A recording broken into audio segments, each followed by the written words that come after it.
Assalamualaikum warahmatullahi wabarakatuh. Perkenalkan, nama saya Erianto, jurusan Pendidikan Geografi, nomor Stambuk 1913300961, Fakultas Keguruan dan Ilmu Pendidikan, Universitas 19 November Kolaka. Baik, di sini saya akan menjelaskan materi tentang analisis wilayah dan tata ruang atau biasa disingkat dengan AWTR. Sebelum melangkah lebih lanjut, saya akan menjelaskan dulu satu persatu apa itu analisis, apa itu wilayah, dan apa itu tata ruang. Baik, langsung saja. Analisis adalah penguraian suatu pokok atas berbagai bagian dan penilaian bagian itu sendiri, serta hubungannya antar bagian untuk memperoleh pengertian yang tepat dan pemahaman arti keseluruhan. Kemudian, wilayah merupakan kesatuan geografis beserta segenap unsur terkait yang batas dan sistemnya ditentukan berdasarkan aspek administratif dan aspek fungsional. Selanjutnya, untuk aspek administratif itu merupakan penentuan batas-batas wilayah secara sah. Contohnya seperti wilayah Kolaka atau wilayah Kendari. Untuk aspek fungsional itu mungkin merupakan suatu wilayah dilihat dari fungsinya atau sektor apa yang berpotensi di wilayah tersebut. Contohnya wilayah Kolaka dikatakan sebagai wilayah pertambangan karena merupakan suatu sektor yang berpotensi di Kolaka. Kemudian tata ruang.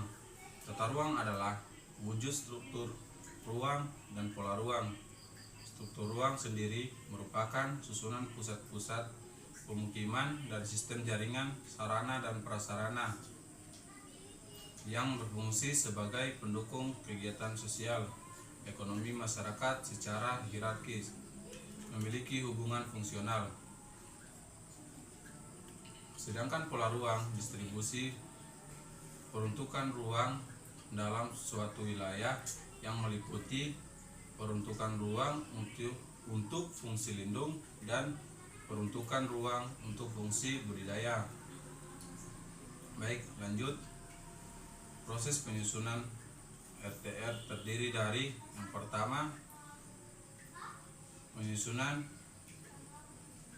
RTR RTRW. Tahapan-tahapan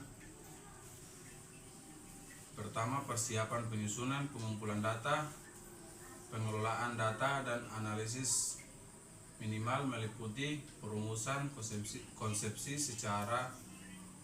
rencana dan penyusunan rancangan pada proyeksi tentang RTRW provinsi yang dilaksanakan sesuai dengan ketentuan peraturan perundang-undangan. Yang kedua, perlibatan peran masyarakat dalam perumusan konsepsi RTRW. Yang ketiga, pembahasan rancangan perda. Yang keempat, jangka waktu penyusunan dan penetapan maksimal 24 bulan jenis perencanaan tata ruang.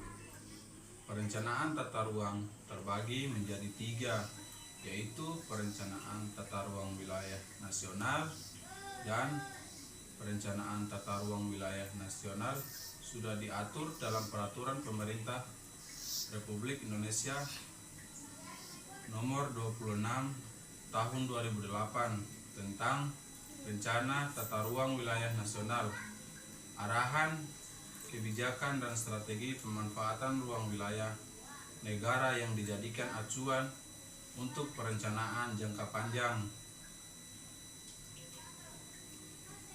Jangka waktu perencanaan tata ruang wilayah nasional adalah 20 tahun. Selama 5 tahun sekali akan dilakukan peninjauan. Struktur ruang wilayah nasional meliputi akses pelayanan perkotaan dan pusat pertumbuhan ekonomi wilayah, kualitas dan jangkauan pelayanan, jaringan prasarana transportasi, telekomunikasi, energi, dan sumber daya air.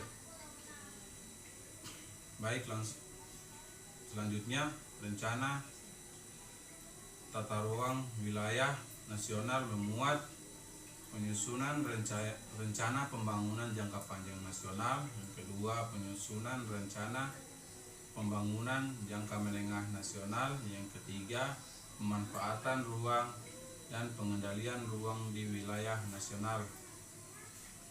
Selanjutnya, yang keempat, perwujudan keterpaduan, keterkaitan dan keseimbangan perkembangan antar wilayah provinsi serta kesesuaian antar sektor. Yang kelima, penempatan lokasi dan fungsi ruang untuk investasi. Yang keenam, penempatan ruang kawasan strategis nasional. Yang ketujuh, penempatan ruang wilayah provinsi dan kabupaten dan kota.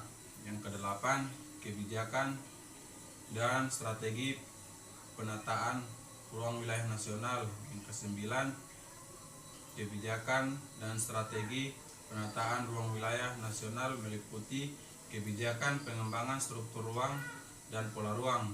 Pola ruang wilayah nasional memiliki 3 bagian, yaitu kawasan lindung, kawasan budidaya, kawasan strategis nasional, dengan tujuan: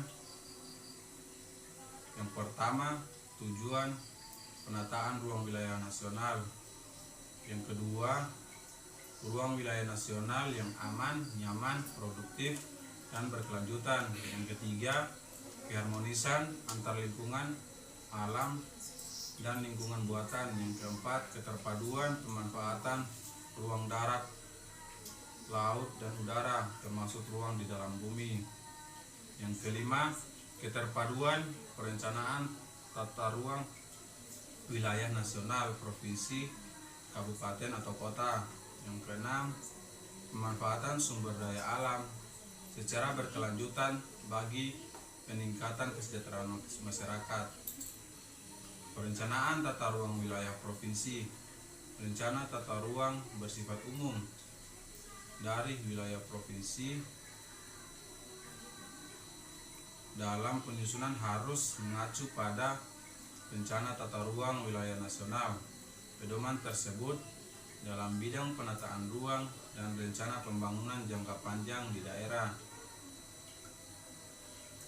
Selanjutnya, rencana tata ruang wilayah provinsi memuat: yang pertama, tujuan, kebijakan, dan strategi penataan ruang wilayah provinsi. Yang kedua, rencana struktur ruang wilayah provinsi meliputi sistem perkotaan yang berkaitan dengan kawasan pedesaan. Yang ketiga, penempatan kawasan strategis provinsi. Yang keempat, arahan pemanfaatan ruang wilayah yang berisi indikasi program utama jangka menengah 5 tahunan. Yang kelima, arahan tata ruang wilayah potensi yang berisi arahan peraturan zonasi sistem provinsi, arahan perizinan, dan lainnya. Tujuan penataan ruang wilayah provinsi merupakan arahan perwujudan ruang wilayah provinsi yang diinginkan pada masa yang akan datang. Mungkin itu saja, lebih dan kurangnya mohon dimaafkan. Wabillahi taufiq wal hidayah. Wassalamualaikum warahmatullahi wabarakatuh.